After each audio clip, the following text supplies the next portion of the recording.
I would just want to recap all of this argument very briefly and then go into a couple of examples. First, the very short takeaway from this is if you have a differential equation of this form, when you have the derivative plus some function of x times y is equal to some function of x, you can simply, the I value that you multiplied by, you can multiply everything through by something that makes this really easy, and that I value is this. It's e to the integral of the multiplier dx. Okay, so let me do an example. And remember the rule there, just to, if you are interested in going further with math someday, the major thing to keep in your mind is we just were utilizing the product rule, is really simply what we were doing. And I'm just going to leave that I value up over here for reference. Okay, here we go.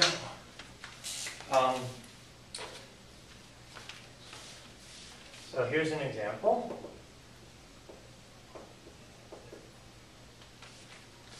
dy dx plus 3x squared y is equal to 6x squared. Okay, so what we're going to do is, first of all, obviously we're in this section, so we're hoping that it's of this form, but in general, what you're going to have to be able to do with these differential equations is recognize, well, that's in a certain form, or, oh, that's separable. This one's first order linear differential. So since it is first order linear differential, what we can do is multiply by that integrating factor. And just looking for a colored marker here. There is our p of x. So what we're going to do is, first of all, I just want to define our integrating factor, I of x, is going to be e to the integral of 3x squared dx, which is the integral of 3x squared is x cubed plus c. So what we're going to do is multiply by, rather than have this constant on, we discussed here, I erased it, but that constant could be 1. So point being that we'll multiply through by e to the x cubed. So this will be e to the x cubed dy dx plus e to the x cubed 3x squared y is equal to e to the x cubed 6x squared.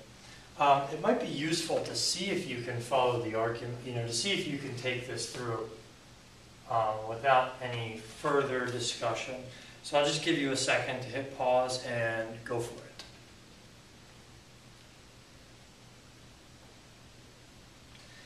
Okay, so what we're going to do is effectively look for the product rule to show up. Right? So the left side, remember we were supposed to have created a product rule, and that product rule is, see if you can figure out what goes there. The derivative of something will yield this entire left side.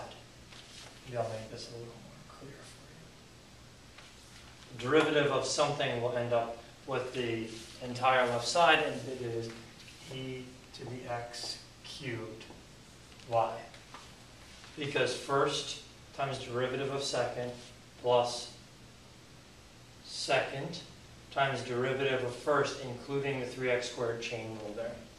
And that's equal to whatever is on the right side here. I'll just write it a little differently. And of course, now we will integrate it. So when you integrate that side, you get e to the x cubed y is equal to. So now we want to integrate the right side. So you should think about what to do with that integral.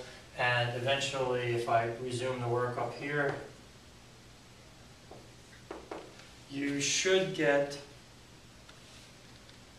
2e to the x cubed plus c. Hopefully you used a u substitution here, or maybe you could figure it out without even using u substitution.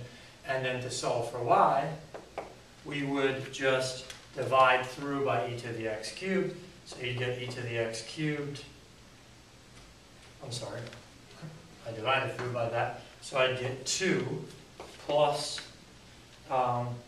c over e to the x cubed. So this is the solution to this differential equation. So if we take the derivative of that and we add 3x squared to that function, we get 6x squared. So it satisfies those conditions. Just will expose you to another example.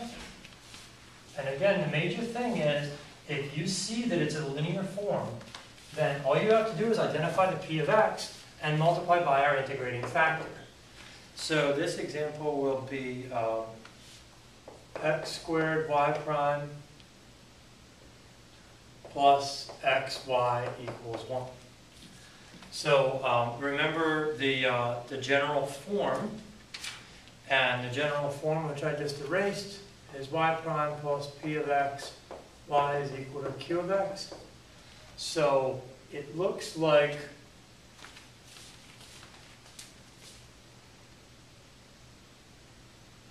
that you might identify, you might say, oh, well, there's our p of x, but we need it to be y prime.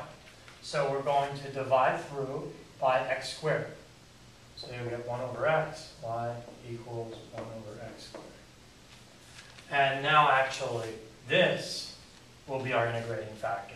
So that initial x, don't be misled by that. Remember, it needs to be in that form. Okay, so our integrating factor, I of x, will equal e to the integral of 1 over x dx, which of course the integral, hopefully you're already there, that's going to be e to the natural log of x, which of course is x. So if we take the original, or this one, and we multiply through by x, I will use that one, why not? And we'll multiply through by x, we'll get x, y prime, plus y equals 1 over x. And remember, the goal is to create a product rule.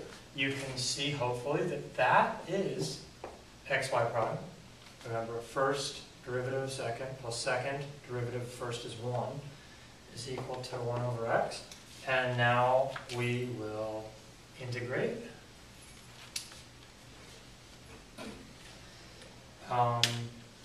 So this will be xy. I'm just going to send the constant over to the other side. That's equal to the natural log of the absolute value of x plus c.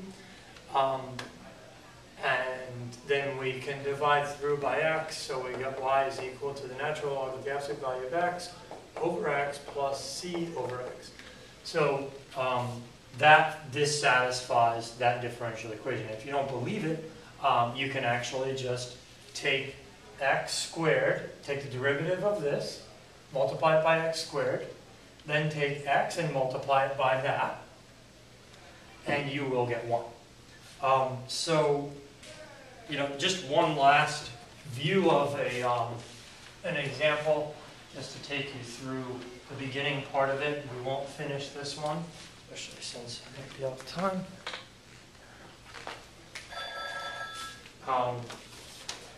Is y prime 2xy equals 1. So that one is already in the correct form. Hey, can I call you right back? Bye. This one is already in the proper form for us. So 2x is going to be our p of x. And then we just use e to the integral to x dx, and then you go from there. So in this lesson, as opposed to the first part of the first order linear differential equation lesson, we abstractly sketched out a way that we could create a product rule. And now we've actually gone in and done some of the more simple mechanics where we identify this p of x, that p of x, then we and it is sort of funny that you're doing e to the integral of that p of x, but it does the trick and creates a somewhat simple product rule and a simple integral to calculate. Okay.